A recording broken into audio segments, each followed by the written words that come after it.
Hi, I'm Bob Iaculo. United Water believes that all citizens need to be informed about the important issues that affect their daily lives. That's why we're proud to support programming produced by the Caucus Educational Corporation and their partners in public television. Youth sports injuries next on Caucus, New Jersey.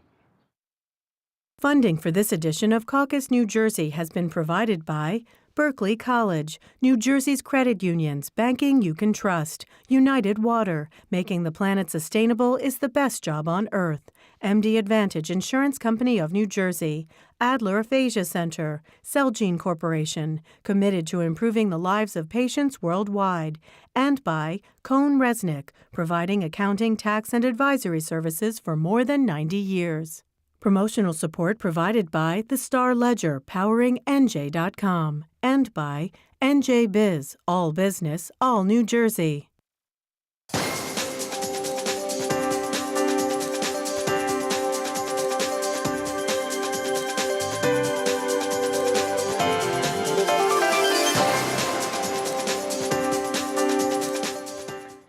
Welcome to Caucus, New Jersey. I'm Steve Adubato.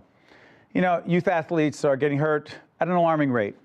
Detecting these injuries can be really difficult, but there are signs that parents and coaches can really look for. Joining us in the studio to discuss the ways that we can help prevent youth-related sports injuries, we have Liz Romick, who is a physical therapist at Madison Spine and Physical Therapy.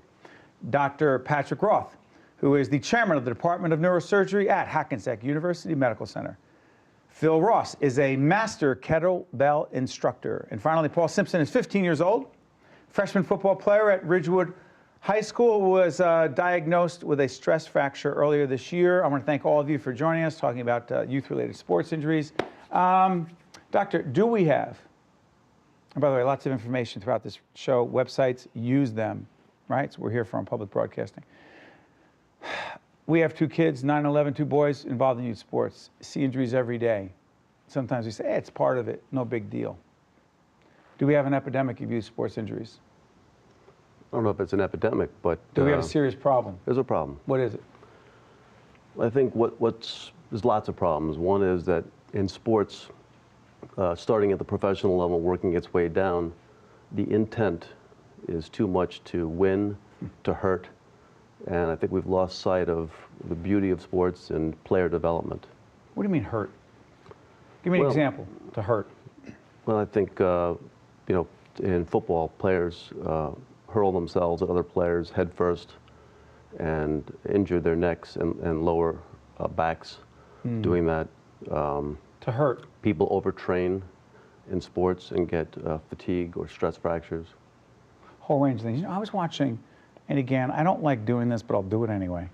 I was watching a show called, is it Friday Night Tykes? Is that the show that's, that show you know what I'm talking about? No, yes, Friday Night, no, it's Tykes, guys. Yes, it's the dance show. It's the show that is a reality show. I think it's on the Esquire channel. Started watching it because I was fascinated by young kids playing football and the coaches, and I will tell you, check it out. Because you had multiple coaches telling kids, these kids are 9, 10, 11, go for the head. Take them out. I don't want to see him get up. Playing for the championship, trying to play to get to the championship. And these coaches knew that they knew they were on camera.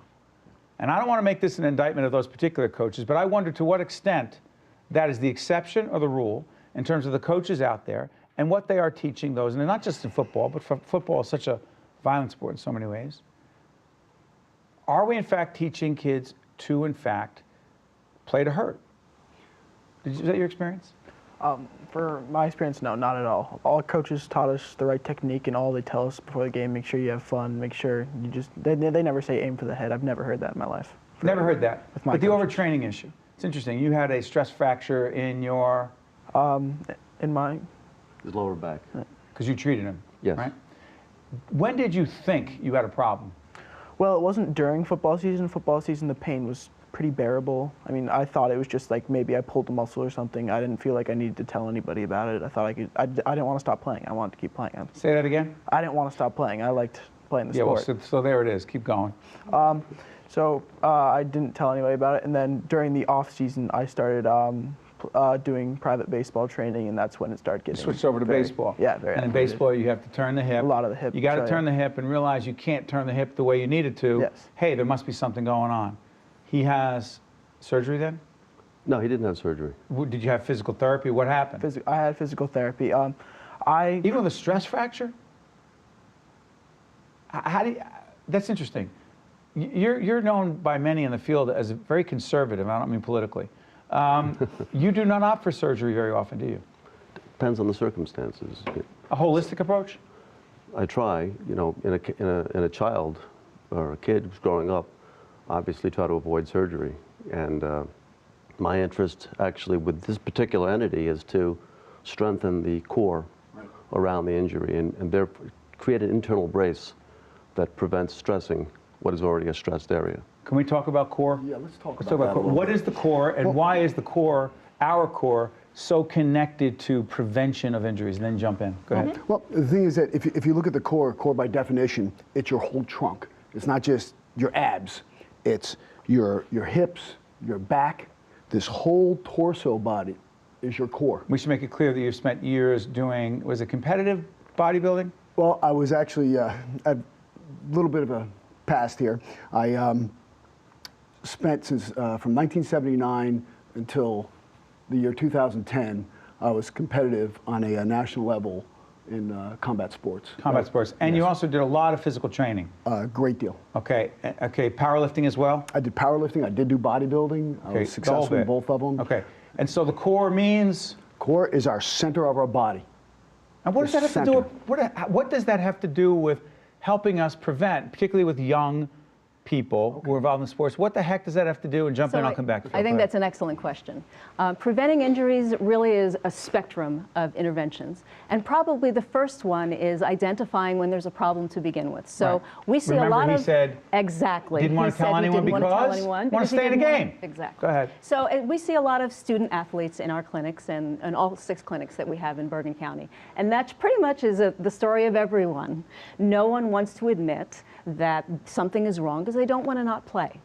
So identifying when there's problems is the first step in preventing an injury. Then the second is identifying what may be causing that problem in the first place. And as a physical therapist, we often see that there are functional problems. Functional problems. Example. People, motor coordination, ability to do their job or their sport correctly. And I think that's something that you work with, especially when you train. Technique. Yes. And there's where your core comes in. But why is technique or poor technique so closely correlated to a higher rate of sports injuries? Well, the thing is, if you do not have the proper technique, how are you going to perform under duress? If your alignment is good, Your alignment. the alignment, and we were talking about core before and why it's so important. Try to walk without using your core. Everything comes from the center out, the core, just in its name, is the center. Okay, so the core is the key question. And this is, first of all, we need to make it clear you're a freshman playing, and you got called up to varsity along with some other freshmen. I never got called up as a freshman. I just want to be clear when I played. It was much later. Here's the question. Your training, how much of it was focused on here as opposed to whatever, lifting it, whatever, I don't know the routine you did, but how much was focused on your core? There's actually a good amount focused on the core. We did a lot of like ab work as well as like back work. Ab work. Why the ab work? You loved it, didn't you? I'm joking. and did you realize at the time how important that was to helping you prevent or minimize injury? I didn't really at the time. It's just we had a certain rotation. We had like lat pull downs, like a lot of crunches, just like stuff to strengthen pretty much. They pretty much went for every part of your body to strengthen. Did you mess with those kettlebells? I did not. We do not have kettlebells in the Do not. gym. Can you let me have over here? Because I heard you have a shoulder injury. I had a bicep tendon tear. Can you appreciate that? Right? I've heard of them. You heard of it? Yeah, right. With the dumbbells, okay. you would know, right? These kettlebells, get a shot of this, Bob, because I'll be sweating in about 2 seconds. This is so much heavier than you think. Doctor, you are an advocate of kettlebells, are you not? I am. Make the case as I'm holding this and about to put it down very quickly. Well, Boom. Go ahead. interestingly enough, I also, the stress fracture that Paul has, I have myself. And I played football in high school. And lived with back pain in my teens, actually throughout my career. When I was a kid, I happened to have something in my basement called a Roman chair, which is a back strengthening tool. Chair. And you know, with the innocence of a kid, I wandered downstairs to my basement when I was in pain and started to use it and discovered in myself that it would make my back feel better. Hold on, is the Roman chair the straight up chair? It's kind of a reverse sit-up machine. Yeah. Yeah, and you pull, don't you pull up? No, you lie, No, you lie face flat. down, your belly supported. You see people with their Yes. hands behind their head doing like backwards sit-ups. And that helped you? It helped me. I didn't know why. I just did it. You know, experimentation of an innocent, naive kid. And kind of filed that in my memory banks. Didn't discover that I had a spondylolysis, which is the stress fracture of the lower back until I was adult. Same thing that Paul has. Wow. And then I met someone in my town that happened to be a big kettlebell advocate and started telling me about it. And something made me connect the Roman chair as a kid to the kettlebells as an adult. And I started to learn about them. Actually, I started working with, I got Phil into him. He took it to a different level. And he started to train me and teach me about kettlebells, the proper form. But why are they different? Let me ask you a question. Why are they different than simply having dumbbells and barbells and working with weights? You know, everything's, I'm sitting there going to the gym. There it is. Everything's right there. Everything is balanced nicely. I'm like, I don't have to balance this because it's not this. Everything's right there, right? That's the main thing. That's the problem. I like that part. Well, and that's what's so appealing about standard training, because you feel you get a good pump, this, that, and the other thing. The thing that you have to think about is you said it exactly. Everything's balanced. It's balanced for you.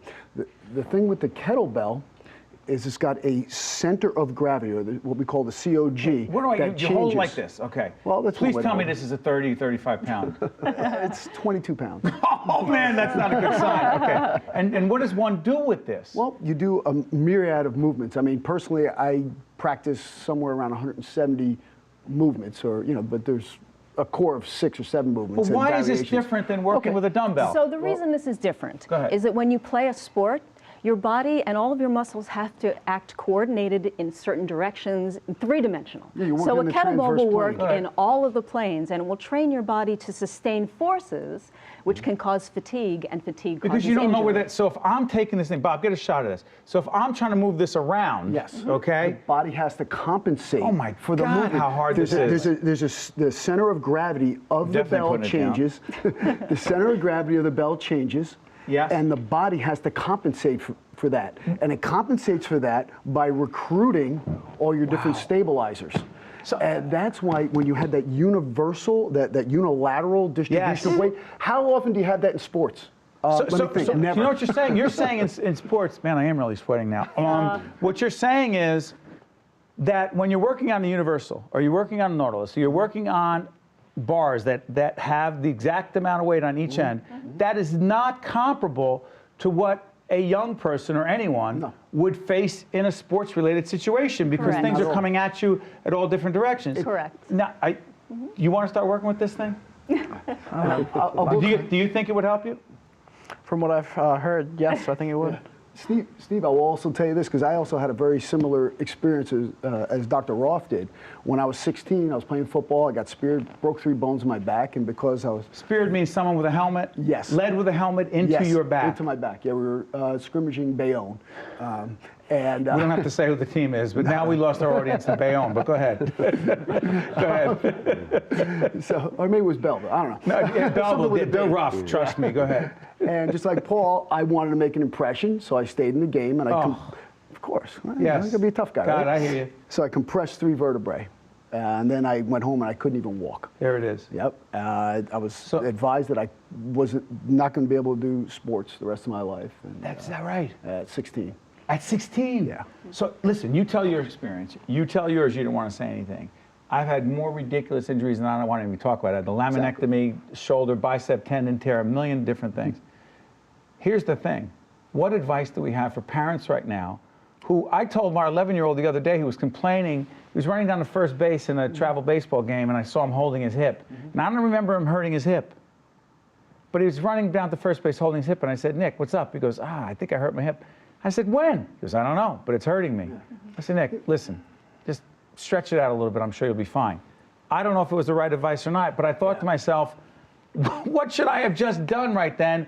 I want him to tough it out, but I don't want to have him increase the odds of something bad happening. Give advice to parents right now who have to take charge of their kid because the coach is not in charge, the parent is, correct?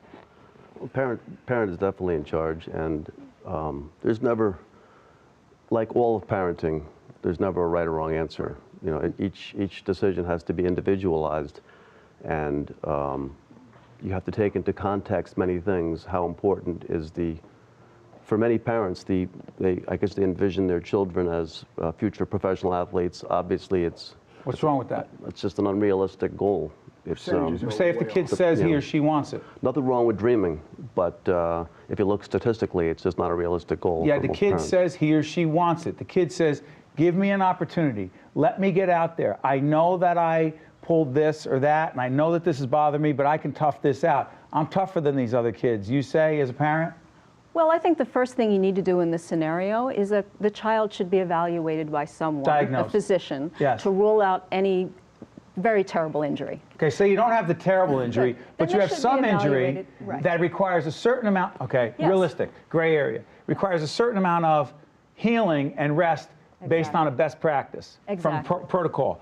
But a championship game is coming up, and the kid says, wait a minute, this is the state championship game, and you want me to sit out this game? This is the game that could help us win the championship. I could get a college scholarship, and you're telling me I can't play, you say? Well, it depends on the extent of the injury. If someone has a severe injury, then you have to balance whether you want someone to It's have a a judgment permanent call. injury. You err on It's the a judgment call. I know everything's case by case, but in the end, are we saying that we should be teaching parents, promoting the parents, err on the side of sitting the kid out? Okay, Steve, I'll tell you something. My son is one of the top shot putters in the country. He's going to Dartmouth next year. If you must say so yourself, go ahead. We're very proud of him. Tremendous. That's congratulations, by the way. Thank you. Last year, it was the state championships. He was predicted to, be Track and field. Track and field, indoor shot, and he had slipped in the circle prior to in the meet qualifying. It was the meet of champions, and he had slipped in the circle and hurt himself. And you know what? This is a great showcase for him. But you know what I did? I yanked him. You pulled him. Pulled him. In Meet a of big champions. competition like Yeah, that. absolutely. What was his reaction? At first, I can do it, and then I'm like, yeah. I go, let me see. And he couldn't perform, and he was gonna underperform, and B, he was gonna make the injury worse, and then it would affect him how he's going to do in the spring. So it isn't just how bad the injury as it is at the time. I don't know what it is because I know you're spinning around. Could have been a hamstring, could have been a groin, could have been anything. I don't know what it was. But here's the thing. It may not be real serious at first, but if you compete and play when it's like that, doctor, it could get worse. Isn't that part of the issue here? It's an issue, but I think one thing to understand is that, let's just take back pain for an example here, because that's what Paul had. The vast majority of back pain, even that kids get, is not an injury. It's just part of life. Yes. People get back pain. So you have to sort out what is an injury and what is just part of life. And you don't jump into an MRI, for example. If someone has back pain, perhaps the first way that should be treated is through instructional therapy. And we talked about before, one of the things I just wanted to elaborate on something we talked about before with the kettlebell. One of the most important things that a kettlebell does, we talked about the center of gravity changing and the unpredictability of sports. That's all true. But the fundamental thing that I think that patients get out of kettlebells for back pain, and this is an important point, is understanding the difference between back bending and hip hinging. Say it again, back bending and hip. So probably no one ever thinks about that. When you bend down to pick up something off the floor, your back is, your body is going through three simultaneous things. One is you're bending your legs. Should we show this? We could show it. Hey, Bob, does this screw you up? Terry, you want to do it? I'll do it. Go ahead, Phil. Phil's fantastic with the form, but anyway, so just show them what it's like to first back bend. Here's what most people do. They go to pick something up. I have people walk in my studio all the time. Let's say I want to pick up this cup.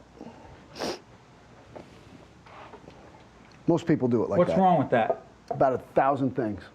First of all, I'm taking the spine needs to be lined up like this. Right. Here it's very supportive. It's called a neutral spine. You want to maintain that neutral spine no matter what.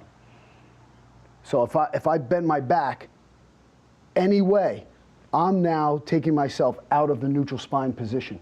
Are you increasing the chance that you could injure yourself? Absolutely. And the other thing is that I'm creating that muscle memory in my back and promoting like a ligament laxity. Well, give me a better way to pick up that cup. Everyone check this out. So wait a minute, you bent. I hip hinge. You hip And hinge. this is what kettlebells does. The number one thing with the kettlebell swing is the hip hinge. And Do that thing again. Do that thing again. Yeah. I call it the karate chop to the hips. But let me show you this. Look at the position I'm in. This is an athletic position. Yes. Whether you're playing tennis, Yes. whether you're wrestling, football, second base, Ready. whatever. I'm ready to roll. Okay? What am I ready to do here? Fall on my face? Hurt myself? But someone says, I'm just picking up a cup. What are you talking about? Well, I'll tell you this, Steve, when I was deadlifting over 400, 500 pounds, okay? Yeah, I was doing that last week. Go ahead, I'm sorry. And I turned and I picked up a box, an empty box. Yes. Grabbed it like this, and I threw my back out. Hold on, you got the 450 pounds deadlifting. Picking it up like nothing. Then you pick up the box. Boom, back went out for 3 days. Jump in, because I see you have something. Go ahead.